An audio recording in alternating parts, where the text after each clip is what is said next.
지금 앞에 나오셔가지고 7시 반, 8시 반까지 해주시고요. 8시 40분까지 해주셔도 되겠습니다. 부탁드리겠습니다.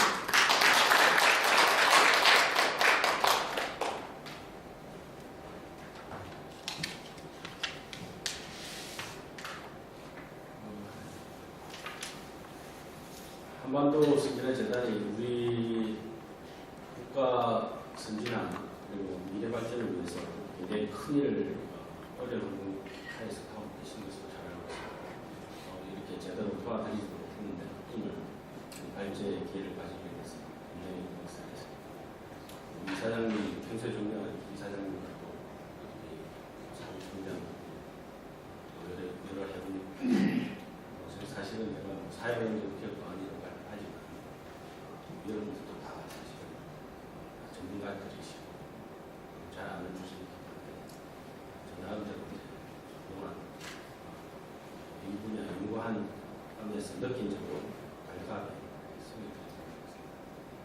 발전이 가능하면 좀 짧게 하면서 좀 질의응답하면서 좀 제가 평소에 궁금하시던 것 제가 서로 말씀 나누는 그런 시간이 됐습니다.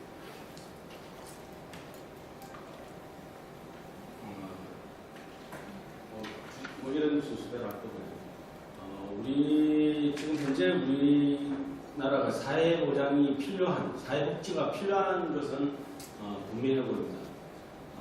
지금 소득 5분위 비율이라는 소득 재분배를 우리가 평가하는 지표인데 사실은 우리 보수정부 기간 동안에 계속 좋아졌습니다. 2010년까지 좀 나빠졌다가 2010년 이후에 이게 개선됐습니다. 우리가 2010년, 12년 이런 쪽이 글로벌 금융위기 이후에 경제 성장도 유지하면서 또 분배도 역시 같이 좋아집니다. 상당히 좋은 기간이었습니다. 지금 그런 이후에 또 박근혜 정부 들어와서도 2013, 14, 15년 계속 분배가 좋아졌습니다. 그러다가 이제 2016년부터 나빠지기 시작해서 오히려 2017년, 2018년 들어오면서 오히려 분배를 지향하는, 분배를 중시하는 정부가 오히려 분배는 더 나빠집니다. 그것이 뭐 원인은 꼭 문재인 정권 자체에 있는 건 아닌 것 같습니다. 이제 과거 정부에 또 축적된 것도 있기 때문에 일괄적으로 문재인 정권 책임이다 이렇게 할 수 있고요. 어떻든 좋아지다가 다시 나빠지기 시작했다 하는 것이 중요한 부분입니다. 특히 이제 뭐 많이 들고 있는 것이 노인 빈곤율이 OECD 국가 중에서 1등이다 하는 것이 이것도 지금 개선되고 있습니다. 실업자 수가 뭐 어제 실업자 수가 다시 발표됐습니다만 이 실업자 수보다는 좀 약해졌지만 여전히 이제 고용률 측면에서 지금 최저를 갖다가 경신하고 있습니다. 우리나라에 있어서 분배 문제는 기본적으로는 중소기업과 대기업 간에서 뭐랄까요, 이제 격차, 그다음에 제조업 서비스 부분에 있어서의 차이, 또 내수와 수출에 있어서 차이, 뭐 이런 것들이 결국 전반적으로 글로벌화 되는 과정에서 불가피하게 일어나는 생산과 고용 쪽에 있어서의 양극화가 진행되고 있었던 것은 사실입니다. 그리고 이제 우리 문제는 뭐 이런 것이죠. 예를 들면 이제 생산 부분에 있어서의 분배가 나쁘면 분배나 사회보장제도 쪽에서라도 예를 들면 이런 것을 갖다가 조정해 줘야 되는데 우리나라 같은 경우에 있어서는 정규직원 사회보장에서 4대 사회보장에서 거의 완전히 커버되고 있는 데 비해서 비정규직원 또 사회보장 제도에서도 소외되고 있다 하는 것이 이제 이거는 이제 각출제 사회보장제도를 하는 과정에서 불가피하게 나타나는 현상인데 이걸 갖다 보완하는 뭐 이런 제도적 기제가 부족하면서 돈만 잡고 이제 묵지지출 만든다는 그런 것도 문제가 될 수 있습니다. 어쨌든 뭐 그리고 특히 무슨 예를 들면 산재보험만 하더라도 업무상 재해를 위한 보장제도인데 막상 뭐 사무직이나 이런 쪽은 업무상 재해가 얼마 일어나지도 않는데 그쪽은 든든하게 되어 있는데 비해서 사실은 뭐 산업재해가 가장 노출되는 오토바이라든지 뭐 택배 뭐 이런 분들은 또 제대로 안 됐어요. 그러니까 가장 위험한 직종에 있는 사람들이 오히려 산재보험이라든지 재해보상 제도는 커버가 안 됩니다. 물론 이제 본인이 가입하고 싶으면 가입하고 때문에 임의제도로 비슷하게 되어 있는데 뭐 임의제도로 해놔가지고는 그 사람들이 자기를 현재 묻고도 살기도 했는데 혹시 일어날 사고를 위해서 보험에 가입하기가 쉽지 않습니다. 고용보험도 이제 우리나라는 뭐 자영업자 비율이 높다는 것은 너무 잘 아시는 사실입니다. 그러다 보니까 고용보험에 사용업자가 물론 열려져 있습니다. 임의제도. 그렇지만 임의제도로 열려져 있는 고용보험이라는 거 의미가 없고요. 공적연금도 우리 전국민연금이라고 지금 모양은 잡고 있습니다만 이런 구조로 보시면 거의 상당수의 사람들이 우리 전체 인구에서 경제활동인구, 취업자 수 이렇게 봤을 때 상당수의 사람들이 국민연금에서 빠져있다. 그래서 실제로 거의 국민연금의 가입자가 절반 정도밖에 안 된다. 경제활동. 그래서 이것도 지금 현재 보험료 내기 다 싫어하기 때문에 국민연금 가입 안 되는 게 좋겠다고 생각하는 사람도 많지만 결국 이게 노후의 빈곤으로 또 연결되니까 이게 문제입니다. 그 다음에 이제 문재인 정부가 다각적인 빈곤 사각지대를 추진하고 있는데 실제로 이것 가지고 해결될 수 있을 것인지 차상위 계층으로 규모해서 이걸 줄이는 노력을 하지만 이걸 줄인다고 해서 우리가 지금 사회보장 사업처럼 문제가 근본적으로 해결되는 건 아니라 특히 이제 사회보장과 둘러싸는 가장 큰 문제점 중 하나는 서구 유럽은 대부분 고성장기에 사회복지가 확대가 됐습니다. 우리나라 같은 경우는 이제 저성장기에 접어들었는데 복지가 또 확대돼야 돼요.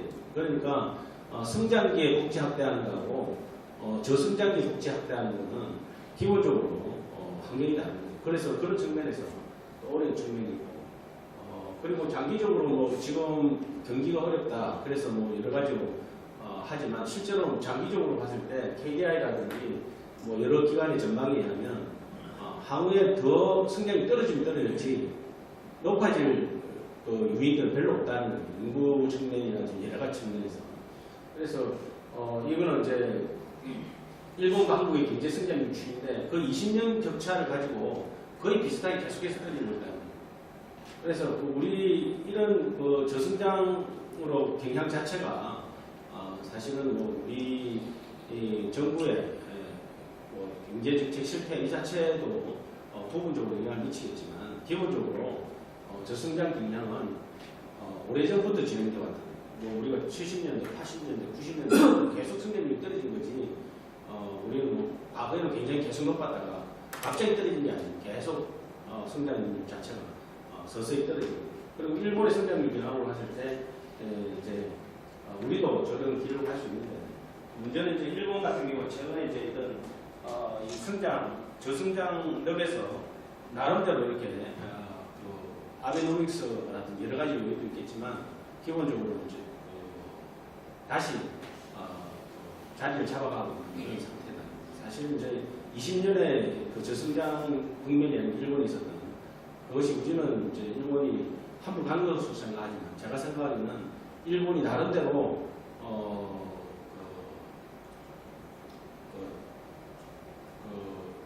어떻게 보면은 대외 기존적 성장을 70, 80년대 중심으로 했다면 90년대, 2000년대 들어와서는 나름대로 내수를 굉장히 중시하면서 이제는 뭐 외부의 움직임에 의해서도 크게 영향을 받지 않는 최근에 지금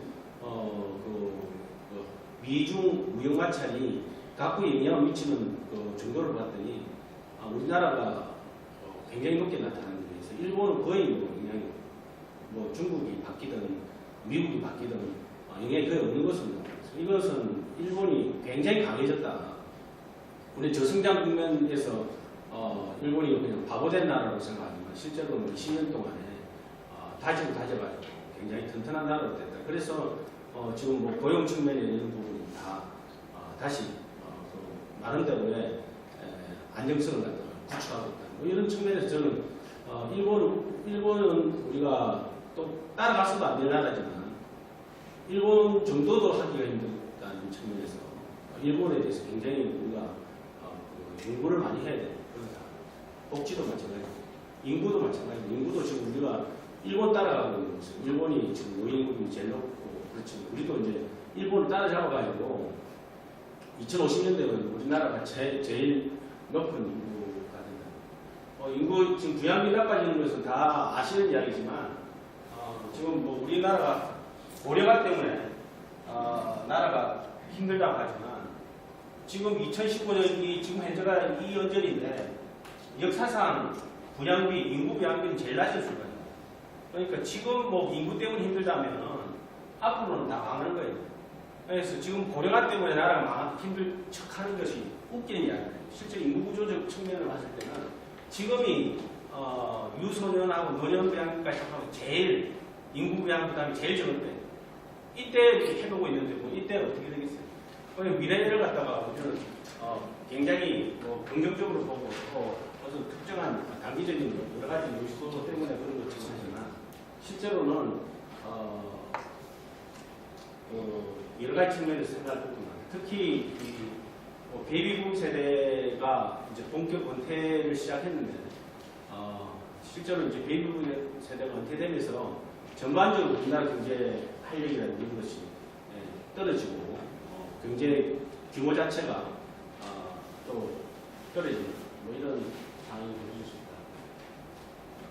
그리고 뭐 오늘 요즘 이제 연금 문제는 또 따로 이제 한번 하셔야 되겠지만 지금 서구 유럽하고 우리하고 상황이 다릅니다. 서구 유럽은 하고 우리나라하고平均수명은 거의 비슷해졌습니다. 우리가 조금 더 오래 살아요. 그렇지만 거의 비슷하다고 볼 수 있거든요. 반면에 학기 출산율이 영국, 프랑스, 뭐 스웨덴 이런 데는 학기 출산율이 거의 2.0에 가깝습니다. 우리나라는 1.0 정도 수준인데 그렇게 되면 지금 우리나라는 지금 노인 인구율이 한 15% 정도 되지만 서구 유럽은 한 18%, 20% 수준입니다. 그런데 2050년이 넘었으면 서구 유럽은 노인 인구율이 한 25% 정도 수준에서 유지가 됩니다. 반면에 우리나라는 노인 인구율이 42.5%라고. 이거는 기본적으로 노인 인구 비율이 42.5%인 나라하고 25%인 나라는 상대가 아닙니다. 경쟁이 아닙니다. 물론 이제 나이 들어서 일하고 열심히 이제 뭐 65세가 무슨 의미가 있냐 하지만 그거는 뭐 그 유럽도 마찬가지죠. 유럽의 늙은이는 뭐 일 안 하고 우리나라 늙은이는 물론 지금 우리나라 어르신들이 노동 참가율이 훨씬 더 높긴 하지만 지금 뭐 그 노동 참가율은 굉장히 저임의 뭐 그런 일을 하고 계시기 때문에 그건 또 비교가 또 다르게 됩니다. 어쨌든 그 또 4차 산업혁명이 진전되면서 일자리가 오히려 줄고 있는 뭐 이런 상태다. 그래서 전반적으로 이 평균 수명이나 치료 뭐 이런 여러 가지 측면에서 상황들이 변동하고 있고 특히 그 정형적인 아주 정형적인 노동 자체가 일자리 수 자체가 감소될 가능성에 대해서 많은 이야기가 제기되고 있습니다. 이런 상황에서 우리나라 사회보장제도를 보면은 제도가 굉장히 경직적입니다. 뭐 그냥 이론적으로 사회보험제도는 사회보험제도로 해야 되고 공공부처는 공공부처로 되고 사회복지는 사회복지 뭐 이렇게 해서 각 영역의 법들이 각각 다 만들어져 있는데 이렇게 뭐 서양이 좋다는 제도는 다 도입되어 있습니다. 지금 우리 서구의 유럽의 사회보장제도 중에서 안 도입된 제도가 없습니다. 그리고 아주 소수가 빼놓고 다 도입되어 있습니다. 그런데 전체적으로 보면 여전히 구멍이 숭숭숭 있고 제도는 다 도입되어 있는데 그리고 또 어떤 경우는 또 중복이 돼가지고 어떤 계층은 뭐 너무 많은 또 혜택을 받고 이렇게 누락과 중복이라는 것이 같이 그냥 동시에 존재하는 정리가 좀 돼야 됩니다. 그리고 이제 그 사회보장제도 간에 있어서의 정합성도 갈수록 커져지고 있습니다. 그리고 사회보험에 대해서 이제 정부 재정이 막 들어가고 그렇고 뭐 그런 공공구조는 공공구조대로 이 사실은 원래 공공구조 영역을 넘어서서 모든 걸 다 하려고 하는 그런 거죠. 예를 들면 이 기초연금만 하더라도 이 공공부전지 사회수당인지 알 수 없는 제도가 되어 있습니다. 직영연금은 사회보장연금인지 기업연금인지 결합이 같이 되어 있는데 이것도 애매해요. 근로장려세제 같은 것도 올해 거의 뭐 4조 원 정도 예산을 만들어놨는데 이게 무슨 일을 하고 있는지 알 수 없는 제도. 효과성에 대해서 알 수 없는. 그래서 현실적인 제도는 이론적인 제도하고 관계없이 굉장히 어중간하게 되어 있는데 이론 제도나 이론은 칸막이를 엄격한 칸막이를 계속하고 있어요. 이러다 보니까 사업지대는 더 심각합니다. 이게 이제 뭐 부처별로 나열된 제도. 이게 뭐 여기 있는 제도만 있는 게 아니고 여기다 공무원 임금, 뭐 사람 임금, 뭐 군인 임금 이런 거 다 빠져 있거든요. 어쨌든 전체적으로 그냥 뭐 각 제도가 각 부처별로 다양하게 이렇게 난립돼 있다. 그냥 뭐 복지가 뭐 대통령이 바뀌면 그 대통령의 그 맞는 그런 복지 제도를 각 부처별로 또 설계자가 새로 만들고 바꾸는데 뭐 이런 식의 것들이 지금 그리고 이제 인구구조 변화 때문에 전반적으로 이런 이게 이제 제가 한번 만들어 본 건데 예를 들면 이제 1960년생입니다. 60생부터 여기 보면 이제 2030년생이고 여기까지 전체적으로 이제 우리나라의 경제 성장률 전망과 소비 지출 비율 뭐 이런 것들을 계산해서 각 세대가 성장이라는 걸 감안하지 않고 인구 구조로만 봤을 때 자기가 생산해낸 것 평생 기간 동안에 생산 부분과 소비와 비율을 보면은 상대적으로 이쪽들이 굉장히 이 베이비붐 세대들이 상당히 많이 이제 자기가 생산한 우리는 뭐 사실은 성장의 주축이라고 하지만 실제로는 인구 전체적으로 봤을 때는 앞으로 사실 기간까지 생각하면 평생 동안 생산한 것보다 더 많이 가져갈 수 있는 가능성이 있고 반면에 이쪽 세대는 인구 이게 크기가 다른 거죠. 100만 명 태어나는 세대. 이게 60만 명. 이게 이제 뭐 30만 명, 20만 명 이렇게 태어날 세대.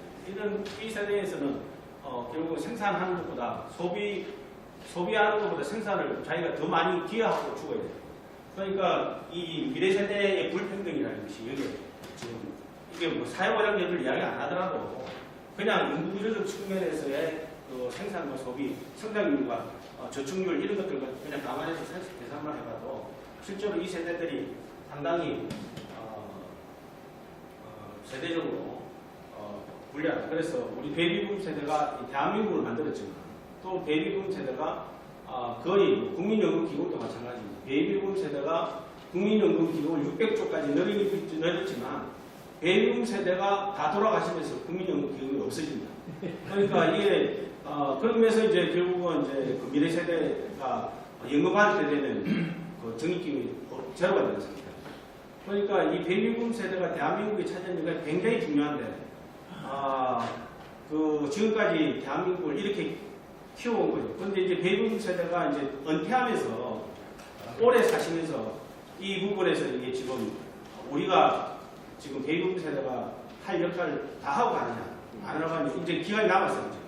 그래서 지금 굉장히 베이비붐 세대가 미래 세대를 위해서 마지막으로 국가를 위해서 할 일들이 있는데 뭐 그런 부분들이 이제 지금 뭐 연금이나 여러 부분에서 같이 관련이 있습니다. 그래서 그런 부분은 따로 또 한번 이야기해야 돼요. 오늘 그게 주제입니다. 그리고 이제 이번에 이제 국민연금 재정축에 제가 발표했는데 보시다시피 이제 이때 고아야 되는 것은 2057년에 고아야 되는데 2057년 60년 되는 시점이 대충 그 60년생이 이제 돌아가셔야 되고 그다음에 거의 이제 돌아가실 때 좀 정기가 없어지는 것 같다. 그런 것이 있다.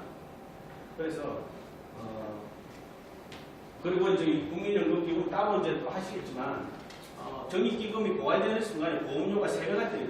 9%에서 26.8%로 거의 9%에 26.8이 거의 3배 아닙니까? 요율이 3배가 돼야 됩니다. 이거는 도저히 이 세대가 감당할 수가 없습니다. 국민연금만 이렇지 기초연금 따로 있거든요. 또. 별도 부담이 있죠. 그 다음에 보통 서구의 고령화된 국가를 보면은 그 소득보장만큼 의료보장비가 똑같이 그렇습니다.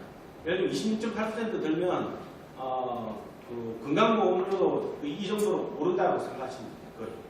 거의 비용이 GDP 대비 비율이 비슷하거든요. 그리고 거기에다가 뭐 지금 그 당시 2060년 되면 국방 안 해도 됩니까? 매일 다 할 건 다 해야지 국가는. 그러니까 도저히 이 세대가 이런 거 부담해가지고 유지가 안 되는데 그 당시에 가면 알아서 한다고 생각하는 지금 정부가 뭘 생각하고 있는지 제가 이해가 전혀 안 됩니다. 그럼에도 불구하고 지금 어쨌든 우리 사회는 이 사회 통합 측면에서 분명히 문제를 가지고 있습니다. 행복하지 않게 생각하고 있습니다. 대부분 행복지수가 57등이에요. 그런데 문제는 이제 우리의 성장 모델이 일본은 54등이라는 거예요. 우리가 막 일본같이 가봐야 54등을 끄면 문제가 있죠. 그러니까 일본이라는 나라가 어떻게 보면은 저렇게 가서는 안 되는데 또 일본까지 가기도 힘들고 우리나라의 지금 어려움이 저는 여기에 57, 54에 있다고 생각합니다. 일본만큼만 하기도 힘든데 일본까지 또 간다 해도 여전히 행복 문제가 남아있는 거예요. 그래서 이게 근본적으로 뭐가 문제잖아. 결국 이런 부분에 대해서 좀 이렇게 성장률 이거 하나하나가 문제가 아니라 근본적인 고민을 좀 해야 된다. 그래서 인구 문제도 그렇다. 그래서 그 전체적으로 성장률과 성장률 관계라든지 GDP와 행복도 관계. 그래서 어차피 대부분의 나라에서 한 2만 달러를 넘었으면 1년 GDP가 는다고 행복도가 늘지는 않습니다. 결국은 사회 다른 요인, 정신적, 그 다음에 여러 가지 다른 요인에 의해서 행복도가 증진돼야 되는데 여전히 우리나라의 행복은 물질적 만족에 치우쳐져 있다. 이 부분이 좀 바뀌어야 됩니다, 사회가.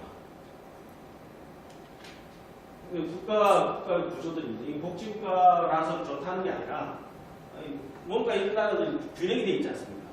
제가 만든 표인데 우리나라에 보십시오. 뭔가 찌그러져 있잖아요. 뭔가 균형이 안 나라가 이런 부분을 어쨌든 균형되게 만드는 것이 굉장히 중요하다. 그래야 행복도도 높아지고 우리나라 제가 이제 쭉 이 사회보장을 하면서 느끼는 것은 1인당 GDP에 비해서 우리나라의 행복도가 굉장히 낮다. 예를 들어 우리나라 지금 실질 PPP 기준으로 실질 우리 GDP 1당 GDP는 거의 4만 불에 가깝거든요. 한 4만 8천 달러 정도. 우리는 4만 불 못 넘었었다고 하지만 물가까지 고려한 그 1인당 그 GDP는 거의 4만 8천 달러. 그 정도 수준에 비하해서는 우리나라 국민들이 너무 스스로 불행하죠. 먹을 거 다 먹고 입을 거 다 입고 할 거 다 하면서 다 불행하잖아요. 그러니까 이게 행복이라는 게 결국 상대적인 것이지만 그런 부분에 대해서 이 정신적, 철학적, 영적 이런 부분에 있어서의 뭔가 이 물질적 성장과 함께 동시에 같이 발전을 해줘야 되는데 이런 부분들이 같이 성장이 안 하다 보니까 이런 물질적 성장이 완성됐는데도 불구하고 거의 완성됐는데도 불구하고 여전히 성장만 해야 된다고 생각합니다. 그거 아니거든요. 이미 성장은 이미 한계에 부딪히고 있는데 성장하려니까 이제는 성장률 자체가 떨어진다기보다는 둔화되고 있는데 자꾸 그냥 죽어가는 놈을 자꾸 그냥 옛날같이 새로 쑥쑥쑥 된다고 생각하는 것 자체가 현실적으로 실제로 불가능한 이야기라는 거예요. 그러니까 성장의 둔화를 막는 것은 해야 됩니다. 그건 당연히 해야 돼요. 그렇지만 그 속도를 늦추는 것도 해야 됩니다. 그렇지만 그런다고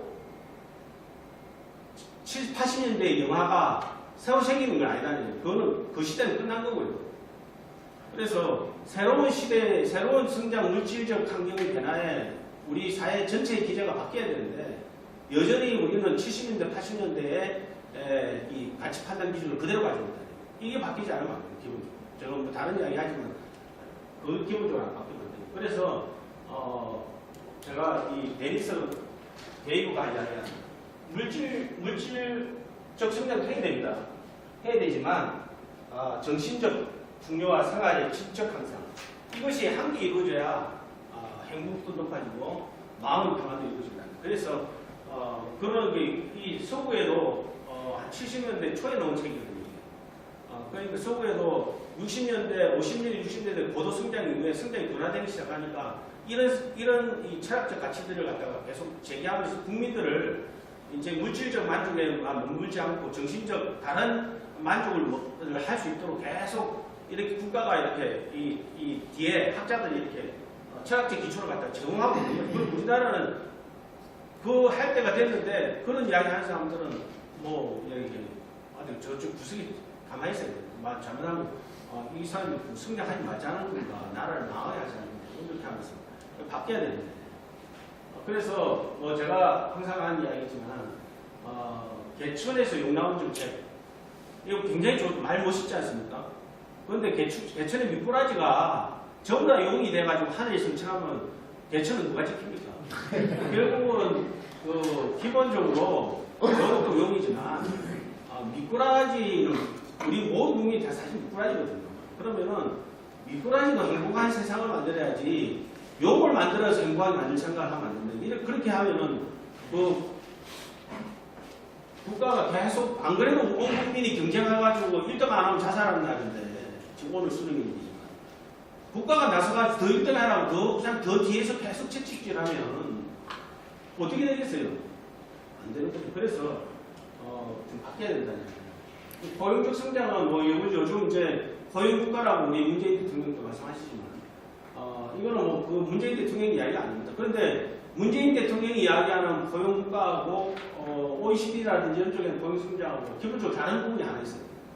뭔가 하면은 복지도 해야 되지만 여기서는 뭔가 경제 성장을 함께 해야 된다는 이야기를 하고 있거든요. 경제 성장이 중요한 성을 계속 이야기하고 있거든요. 여기서는 이 정부는 경제 성장은 이제 안 해도 된다고 이야기하잖아요. 그래서 이 같이 조화되면서 이루어져야 된다는 말씀입니다. 그래서 사회보장제도가 이렇게 기본적으로 이제 제가 쭉 보실 때는 이제 2040년대 이렇게 인구가 경제활동이 감소되고 이런 상황에 갔으면 모두가 아껴 써야 됩니다.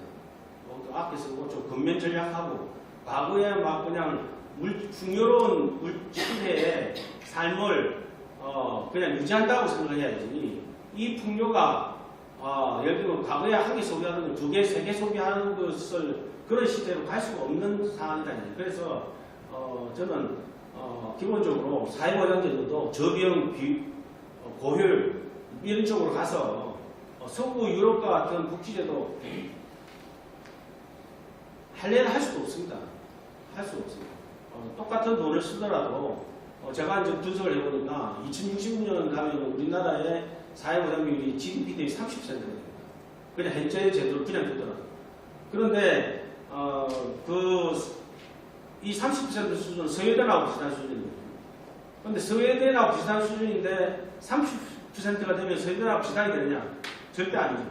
왜냐하면 스웨덴이 노인인구 비율이 20%밖에 안 되는데 30%씩 쓰고 있거든요. 우리는 40%가 넘는 시절에 20%, 30% 쓰기 때문에 그래봐야 또 절반보다 조금 더 되는 거 아빠도 못하는 거예요. 그러니까 돈은 그런데 저희가 지금 분석을 해보니까 복지 지출은 30%가 한계선입니다. 어느 나라나 보면은 30% 넘어서면은 성장률도 뒤뚱거리고 안 됩니다. 그래서 30%가 거의 뭐 한계선이라고 생각하면은 결국은 우리는 복지국가가 된다 하더라도 30% 쓴다 하더라도 여전히 소구만한 그런 식의 복지는 할 수는 없다. 그러니까 서로 아끼고 그리고 서로 뭐 젊은 사람도 아끼고 나이 든 어르신도 좀 아끼고 같이 아끼고 이렇게 살아가면서 그런 경제적 물질을 좀 만족은 충분하지는 않지만 그 충분하지 않다는 게 후퇴된다는 이야기가 아닙니다. 현재 상태가 유지된다는 거예요. 그렇지만 현재 상태 유지되는 거 하면은 큰일 날 것이라고 생각하지만 제가 항상 생각하는 것은 중세 천년 동안의 성장이 거의 제로 성장 시대였어요. 경제적으로. 그렇게 그 사람들 그럼 천년 동안 사람 다 죽었습니까? 중세 천년 동안에 성장은 안 했지만 뭐 하나님한테 기도도 하고 뭐 여러 가지로 해가지고 막 행복하게 살려고 노력을 했거든요. 그런데 우리가 큰 이노베이션이 일어나가지고 물질적 성장이 한 단계 더 뛰어날 시대가 미래에 올 수도 있습니다. 그렇지만 지금 현재 뭐 4차 산업혁명 이 정도 가지고 저는 그런 이노베이션이 될 거라고 저는 생각하지 않습니다. 그래서 그런 이노베이션이 오기 전까지는 서로 아끼고 전략하면서 현재 물질적 만족 수준이 성장은 안 된다 하더라도 현재 상태에서 서로를 아끼면서 행복하게 사는 세대도 마찬가지고 계층도 마찬가지고 그런 식의 시스템을 만들어줘야 됩니다. 국가가. 그래야 지속 가능한 나라가 되고 대한민국의 공동체가 유지가 되는 거죠. 그래서 이제 전체적으로 우리나라의 사회보험 가장 큰 축은 사회보험인데 이 사회보험이 보험료를 내야만 보장을 하는 아주 어떻게 보면은 이론적인 제도를 가지고 있는데 이렇게 하다 보니까 사회보험이 결국 있는 사람을 위한 제도예요. 사회보험에 가입 못한 사람은 전부 다 사회보험에 사각지대에 빠지고 그러니까 그런데 이걸 갖다가 공공구조제도가 흡수할 수 없거든요. 한계가 있거든요. 그러니까 결국은 좀 더 이 공공구조와 사회보험을 뛰어넘는 그런 새로운 사회보장 시스템으로 전환시켜 나가야 된다. 그래야 된다. 그래서 전체적으로 뭐 이런 것들은 다 그냥 넘어가게 하고 기부하는 건 어쨌든 연금 부분도 개혁해야 되고 뭐 특수직nghiệp 부분도 마찬가지입니다. 네, 기초생활보장. 그리고 지금 뭐 예를 들면 이제 구체적인 제도로 이제 들어가서 건강보험과 의료보험 금융제도 이런 것들도 분리될 이유가 없거든요. 이제는 뭐 어차피 다 보장해 주는 건데 이런 것도 과감하게 통합해야 돼요. 산재보험도 마찬가지입니다. 뭐 지금 선언노험이 따로 하고 있고 뭐 특수직종 빼지고 이런 식으로 온갖 제도가 그냥 얽히고 설켜 있는데 막상 알고 보면 진짜 어려운 사람들은 제일 위험한 직종으로 빠지는 이거 정리가 되고 그 고용보장도 마찬가지입니다. 지금 정부가 실업구조제도 만들고 있다는데 어떻든 고용보험에서 한계를 극복할 수 있는 뭐 통합적인 체계가 필요합니다. 전반적으로 복지 30% 아까 말씀드렸고 전체적으로 바뀌어야 된다. 지금 예를 들어 근로장려세제 이런 것들은 지금 이번에 3조 8천억을 갖다가 예산에 계산했는데 이건 지출이 아닙니다. 이거는 국가 복지 지출에 잡히지는 않아요. 그런데 이거는 세금을 거꾸로 환급해 주는 제도인데 3조 8천억 해줘봐야 국민들 이거 아유 웬 돈이야 이러면서 그냥 닦아 쓰는 돈입니다. 이런 돈을 갖다가 3조 8천억이나 세금 깎아줘야 아무런 지금 경제적 효과가 분석이 안 나오는데 3배를 증가시켰어요. 3배를. 우리 일반적인 경제학자들이 근로장려세제 좋다고 생각하는데 근로장려세제를 좋은 제도입니다. 이러려면 국민기초생활보장제도하고 통합해가 조정을 해야 됩니다. 국민기초생활보장제도는 그대로 나누고 이 근로장려세제대로 이것도 지금 최저임금 올리다 보니까 그거에 대한 이제 부정적 효과를 갖다가 돈 써가지고 해결하겠다는 정책 중에 하나라고 볼 수도 있는데 이건 뭐 그냥 이 근로자 사회보험이 지금 마찬가지입니다. 이것도 뭐 효과는 실제로 뭐 중소기업, 영세기업 도와준다고 사회보험에 가입 촉진한다고 했는데 이미 가입된 그 중소기업의 혜택을 거의 다 받고 지금 국가 개입이 강화해야 되는 거죠. 그래서 어떻든 제가 생각하는 것은 좀 1차적으로는 좀 더 이 조세를 위해서 포괄적으로 할 수 있는 부분은 하고 그 다음에 2차 부분은 좀 자기들이 능력에 따라서 열심히 보험료 내면 그 혜택을 주고 하는 조금 뭔가 제도가 정리되어야 된다는 거예요. 특히 이제 지금 우리 건강보험공단이 지금 4대 사회보험료 통합징수하고인데 이게 우리 장관님께서 계실 때 하신 일인데 사실 좀 더 나아가서 뭐 사회보험료 자체를 전반적으로 이제 뭐 국세징수 시스템하고 통합해야 된다. 이게 그냥 대부분들은 세금 거둘 때 같이 거두면 되는데 지금 그 건강보험공단의 징수 이력이 거의 뭐 7, 8천 명입니다. 근데 이분들이 보통 한 평균 임금이 거의 7, 8천만 원 되거든요. 징수 국세청에 해도 국세청 인력은 좀 필요하겠죠, 물론. 그렇지만 그 정도 필요하지 않아요. 어떻든 통합정부 시스템 구축하고 이것도 중앙과 지방의 역할도 어정쩡합니다. 지금 뭐 여러 가지로 지방정부의 그 경제 격차 때문에 불가피한 측면도 있지만 기본적으로 중앙정부가 해야 될 건 하고 지방정부가 해야 될 건 해야 되는데 이게 뭐 그냥 억지로 기초생활 보장도 그렇고요. 뭐 억지로 이렇게 나눠놨는데 이게 뭐 그냥 어려운 지방정부대로 또 야우성이고 그렇다고 잘 사는 뭐 주소지나 이런 데서는 또 그냥 경기도도 그렇고 여유가 남아서 또 별짓을 다 하고 뭐 이게 이래가지고는 안 되는 거예요. 그래서 어쨌든 인구 부분도 그렇고요. 인구도 이제 제가 아까 말씀드렸지만 이제 전체적으로 봤을 때는 5천만 인구가 너무 많습니다. 사실 우리 한반도에 5천만 명이 산 적이 없어요. 역사상. 그나마 우리나라가 굉장히 경제를 키워놨기 때문에 5천만 명이 묵고 살 수 있는 3만 8천 달러 정도에 그냥 명목으로 하면 3만 달러지만 3만 달러 정도 살 수 있는 것은 그동안 경제 성장을 열심히 잘 해놨기 때문에 그나마 사는 거지. 실제로 인당 4만 달러의 물가가 비슷한 나라가 스페인 같은 나라들인데 스페인은 낮잠 자면서 4만 달러 하는 거고 우리나라는 밤낮으로 빼빠지게 일해가 4만 달러 하는 거예요. 그래서 이것은 기본적으로 국토 면적, 식량 환경, 뭐 여러 가지 자연 환경 이 모든 측면에서 우리나라에 섬 한 방울 한다고 나라 땅덩어리에는 산이 70%고 물론 골프장도 하고 해서 또 좋은 측면도 있지만 그런 나라에서 5천만 명 사는 게 너무 뻗거든요. 그러니까 막 그냥 서로 경쟁하며 살 수밖에 없고 너무 힘들어요. 그러니까 제가 분석을 해보니까 이렇게 여러 나라를 가지고 시뮬레이션 해보니까 4천만 명에서 한 4,500명 명이 사는 게 이게 언젠가 하면 1988년입니다. 1988년에 뭐 우리 지금 현재로 보면 GDP로 보면 훨씬 더 적죠.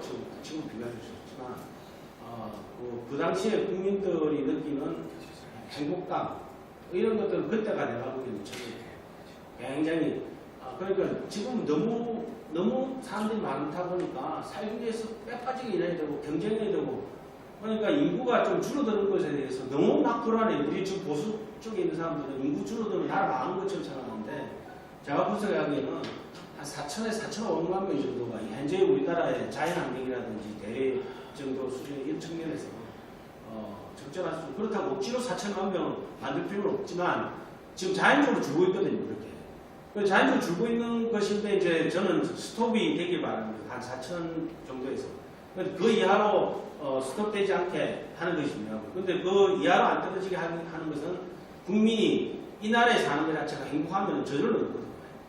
그런데 지금 대한민국에 너무 힘드니까 내 힘든 것을 내 아들한테도 물려주기 싫어서 아예 안 물려거든요.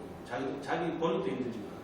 그러니까 뭐 그런 것들이 같이 맞물려 있다고 저는 생각합니다. 그래서 좀 느긋하게 인구도 막 그냥 차기 추선이 떨어지니까 뭐 그냥 나라 망한다고 온갖 호들갑 떠면서 어제는 또 실업률 높다고 야단하고 실업률 높은 거는 인구가 많아서 생긴 거 아니에요? 일자리에 대해서. 그런데 뭐 또 그냥 한 달 전에 추산율 떨어진 통계로 오면 또 인구 감소돼가지고 나라 망한다고 앞뒤가 안 맞는 소리를 갖다가 맨날 신문에서 왔다 갔다 하는데 국민들은 뭐 거기에 따라서 아무 생각 없이 둘 다 맞다고. 뭐 둘 다 맞습니까? 정리를 해야죠. 그래서 그런 부분들이 뭔가 정리가 안 됐다, 이 나라가. 좀 더 고민하고 생각을 하면은, 우리가 양해하고 뭔가 또 역력하게 생각할 수도 있는 부분도 있는데, 그런 부분들에 대해서 너무 막 그냥, 그리고 이건 뭐 지금 여야가 싸우기도 하고, 뭐 보수 진보가 싸우다 보니까 또 그런 것이 더 격해지는 부분도 있는데 어떻든 정리가 되는 것 같습니다. 그래서 적당히 우리가 잘하면 제가 보건사회 연구원장 있을 때 주기를 한 건데 우리도 2060년, 2070년 우리가 2030년대, 우리 2030년대까지 인구 문제가 없습니다. 그래서 저희가 인구 거파가 있기 때문에 예를 들면 여성 고용률이 낮고 청년 실업률이 높고 그 다음에 우리 중고령층 남자들이 사실은 일을 갖다가 더 하고 싶고 더 적절한 일을 하고 싶은데 능력도 있는데 일자리가 부족하고 그런데 2030년대까지는 인구 감소가 오히려 그런 것들을 해결해주는 역할을 합니다. 그래서 2030년 중반까지는 문제가 개선이 됩니다. 2030년대 후반은 4차 산업혁명 문제가 없으면 이제 인구 부족 문제가 실제로 문제가 됩니다. 그렇죠. 2030년대 후반이라는 것은 지금으로부터 보면 한 20년 후의 문제다. 그러니까 우리가 지금부터 나름대로 이렇게 천천히 해 나가면 충분히 인구 문제도 커버할 수 있다. 그래서 너무 막 고민한다고 될 일이 같으면 좋지만 고민하다가 될 일도 아닌데 고민하다가 더 나빠지는 그래서 그런 문제가 해결돼야 된다.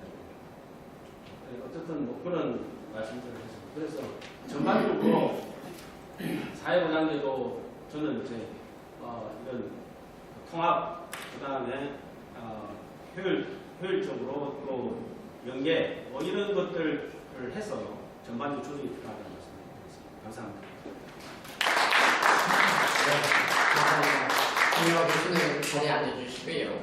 개천이 미꾸라지도 행복한 세상 만들려면 저 비용 고효율 복지시설 가야 될 것 같습니다. 오늘 지정 토론자로 한국청년정착학회 회장님 송구희 회장님을 모셨습니다. 한 10분 정도 토론해 주시고 마겠습니다.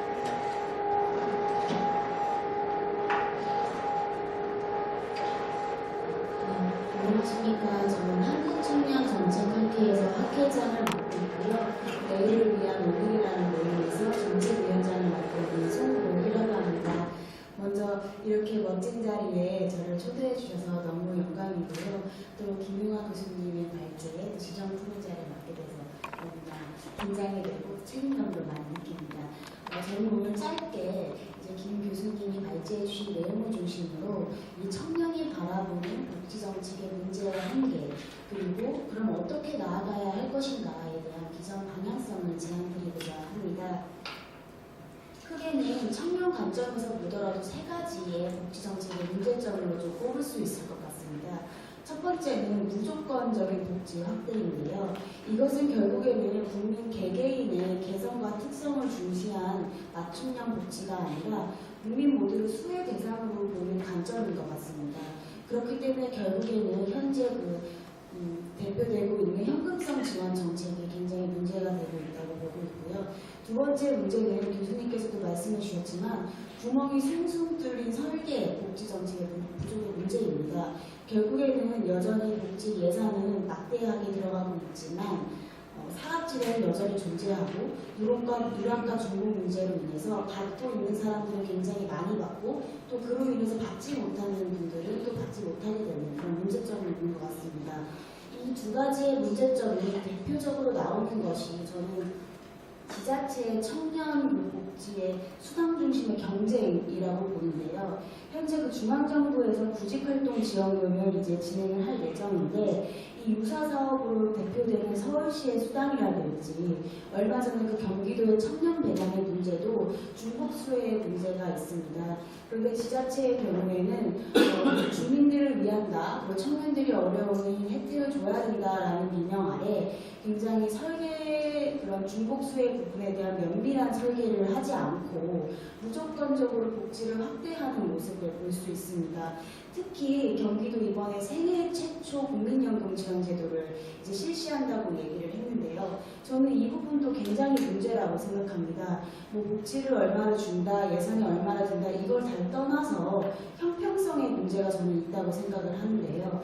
이것이 경기도 안에 행정 예산을 가지고 있는 정책이라면 또 좀 다른 문제지만 이것이 결국에는 경기도에 사는 청년들을 위해서 전체 국민연금의 예산이 소요되는 부분 아닙니까? 근데 그런 부분에 대해서 제가 얼마 전에 김용우 대변인을 만나서 형평성의 문제를 어떻게 생각하시냐라고 말씀을 드렸더니 경기도에 이사 오면 되지 않겠어요? 이렇게 말씀하시는 부분들 말씀을 하시더라고요. 그러면 덧붙여서 경기도가 이런 정책을 만들면 다른 지자체들도 경쟁적으로 이 정책을 시행하지 않겠습니까? 그럼 형평성의 문제가 해결될 수 있죠라고 말씀을 하셨는데요. 저는 굉장히 암담했습니다. 이렇게 면밀하게 분석하지 않고 그리고 또한 청년의 문제 중에서 노후 보장 부분이 우선순위의 정책이 아님에도 불구하고 굉장히 경쟁적으로 또 굉장히 포퓰리즘식으로 안일하게 이 정책 몇십 조에 해당하는 예산이 드는 정책을 설계한다는 것 자체가 저는 정말 너무너무 암담했습니다. 그리고 사실 화가 많이 났고요. 그래서 이 지자체별의 무책임한 수당 중심의 정책 경쟁은 정말 없어져야 한다라는 생각이 들었고요. 그리고 아까 마지막 문제점이라고 생각했던 부분이 선순환되지 않는 복지, 퍼주기식 복지 정책이라고 보는데요. 결국에는 이것이 세금 부담으로 나갑니다. 근데 이 부분에서 대표적으로 저도 이제 사례를 들고 싶은 것은 일자리 정책 예산입니다. 저는 굉장히 밑빠진 독에 물 붓고 있다라고 생각이 드는데요. 현재 그 청년 일자리 대책 부분에서 2018년도 예산은 24조입니다. 작년에 그 18조에 비해서 약 31%가 증가한 부분인데요. 이것을 세분화해서 보면 크게는 5가지 분야로 나눌 수 있지만 대표적으로 일자리 안전망, 그러니까 구직활동 지원금이라는 정책이 들어가 있는 일자리 인프라를 구축하는 예산에 22조가 들었습니다. 그것의 반면에 정말 우리가 지금 청년 문제에서 가장 심각한 실업난 부분에서의 그 문제 해결점 지점인 일자리 창출, 민간 부분에서 일자리 창출의 예산은 단 9조에 그칩니다. 저는 안전망 부분도 필요하다고 생각합니다. 그런데 이 선순환되지 않게 무조건 퍼주기식의 부분에서는 22조를 퍼붓고 그리고 그에 반면에 선순환 구조를 만들 수 있는 성장형 예산 부분에서는 단 9조밖에 지출되지 않았다는 것, 그 균형점을 잃었다는 것에 대해서 굉장한 우려를 갖고 있습니다. 그렇다면 과연 어떻게 이 청년 복지 그리고 전체 대한민국 복지의 정책을 비전을 잡고 방향성을 잡을 것이냐 고민을 좀 해봤는데요. 저는 크게 3가지 부분으로 좀 말씀을 드리고 싶습니다. 먼저는 복지 보편화를 넘어서는 복지 맞춤형 실현이 돼야 된다고 생각합니다. 특히 청년 세대는 굉장히 다분화되어 있습니다. 상위 10%의 혁신을 주도하는 청년들이 있는가 하면 사회에 적응하지 못하고 은둔형 생활을 하는 니트 청년들도 존재합니다. 그만큼 이 청년 세대는 상태에 따라서 어떻게 살아가고 있는지가 굉장히 판이한 세대인데요. 그렇기 때문에 이 현금성 지원이라고 하는 무차별적인 복지 확대를 중심으로 해야 할 것이 아니라 청년들이 놓여져 있는 상황에 따라서 맞춤형 복지가 돼야 됩니다. 예를 들면 니트 청년의 경우에는 아무리 현금을 준다고 해도 그들이 사회 경제 활동에 편입되는 것은 절대 불가능합니다. 그들에게는 심리적인 안정을 할 수 있는 복지를 지원해주고 그들이 재교육을 통해서 사회에 편입될 수 있도록 교육을 활성화하는 것이 중요하겠죠. 근데 지금 정부와 지자체는 무조건적으로 현금을 지원합니다. 그리고 청년들을 위한다고 얘기합니다. 이것이 굉장히 우려스럽기 때문에 저는 복지 맞춤형 실현이 청년이 제안하는 청년 복지의 첫 번째 방향성이라고 생각합니다. 두 번째는 복지와 안전망의 분리인데요. 교수님이 아까 말씀하셨던 것처럼 공공구조와 사회보장이 굉장히 혼재되어 있다 이렇게 말씀을 하셨는데요. 청년 세대도 마찬가지인 것 같습니다. 현재 그 대다수의 청년들에게 제공되고 있는 일자리 안전망 측면의 정책은 저는 복지라는 개념하고는 좀 상이한 것 같습니다. 이것은 수혜 개념으로 접근해서는 안 되고요. 특히 혁신형 일자리 안전망 측면에서는 아까 말씀드린 대로 교육과 같은 자립에 초점을 맞춘 정책 방향성이 맞춰져야 합니다. 그렇다면 정말 집안 사정이 어렵거나 혹은 교육을 제대로 받지 못해서 사회에 편입하지 못하는 청년들에게는 이 복지 개념에 해당하는 이런 공공구조 성격의 정책이 저는 굉장히 강화되어야 된다고 생각합니다. 그래서 이들이 노동시장 이행 단계에서 심각한 어려움을 겪고 있는 부분들을 전폭적으로 지지해주고 그것을 지원해줬을 때 그때 이 친구들이 나중에 경제활동을 통해서 경제성장의 한 축이 될 수 있을 거라고 생각합니다. 마지막은 이러한 4차 산업혁명 시대에 맞춘 이런 사회 안전망 강화가 필요하다고 생각하는데요. 결국에는 이 4차 산업혁명 시대에서는 뭐 정규직, 비정규직, 그 종이근로 이런 것과 같은 정형 업무가 아니라 비정형 업무가 증가할 것이고 그들의 경제의 큰 한 축을 담당하게 될 것입니다. 2017년에 미국에서 보고서가 하나 나왔는데요. 거기에 따르면 미국 노동자의 36%에 해당하는 5,730만 명의 미국인이 프리랜서, 결국은 비정형 업무죠. 거기를 일하고 있고 이들이 대략 1조 4천억의 경제적 가치를 만든다고 그렇게 발표한 바가 있습니다. 그리고 요즘에는 기이코노미 시대라고 하고 1인 기업이나 프리에이전트 같은 모습이 새롭게 변화하고 있는 일자리 형태인데 우리나라에서는 프리랜서 이런 부분들 기워커들이 개인 사업자로만 지정이 되어 있고 전혀 이런 사회보장에 아까 말씀드린 사각지대에 놓여 있습니다. 그리고 결국에는 정형화된 업무 중심으로 정부의 정책이나 지자체 정책이 그렇게 정렬되어 있죠. 그러다 보니까 청년들은 현재 시대에 굉장히 다양하게 비정형 업무를 할 수 있는 상황과 또 역량에도 불구하고 자꾸 과거 시대의 모습으로 돌아회귀될 수밖에 없는 것입니다. 그럼 결국에는 경제성장이 위축되는 이 시대에 일자리 창출이 얼마나 가능하겠는가 그것도 암담하죠. 그럼 결국에는 이 비정형 노동 이 근무 업무 형태에 대한 안전망이나 혹은 지원 제도가 강화되어야 된다는 상황입니다. 이렇게 되면 정부가 얘기하는 뭐 창업해라 이것이 굉장히 가볍게 됩니다. 인력도 많이 필요 없게 되고요. 사무실도 많이 필요 없게 됩니다. 초기 자본도 많이 들지 않게 됩니다. 결국에는 이것도 프리랜서나 비정형 업무도 하나의 창업 형태로도 이루어질 수 있는 것이지요. 그래서 이렇게 이미 미국이나 호주나 일본에서는 이미 경제를 선도하기 위해서 안전망 측면이라든지 이런 프리랜서들의 그런 협상력을 강화시키기 위한 법 제도나 그런 정책들을 굉장히 많이 놓여주고 있습니다. 그런데 우리나라는 특히 청년들에게 너무나 수혜적이고 수동적인 태도로 현금성 지원만을 중심으로 한 정책들이 너무나 질비합니다. 그것은 정부와 지자체가 면밀히 설계를 안 해서 구멍이 숭숭 뚫려있는 사각지대의 문제도 있지만 저는 이 청년들의 세대가 도대체 무엇을 원하고 어떠한 관점에서 살아가고 싶은가에 대한 관심과 그것을 반영하려는 노력들이 굉장히 부족한 안일한 태도라고 생각합니다. 요즘 대한민국 청년들은요.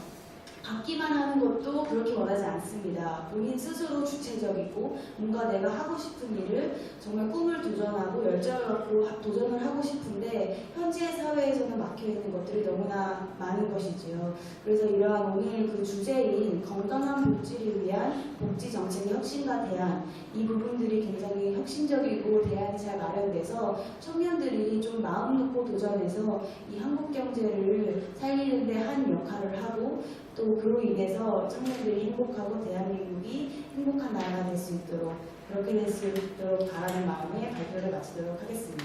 감사합니다.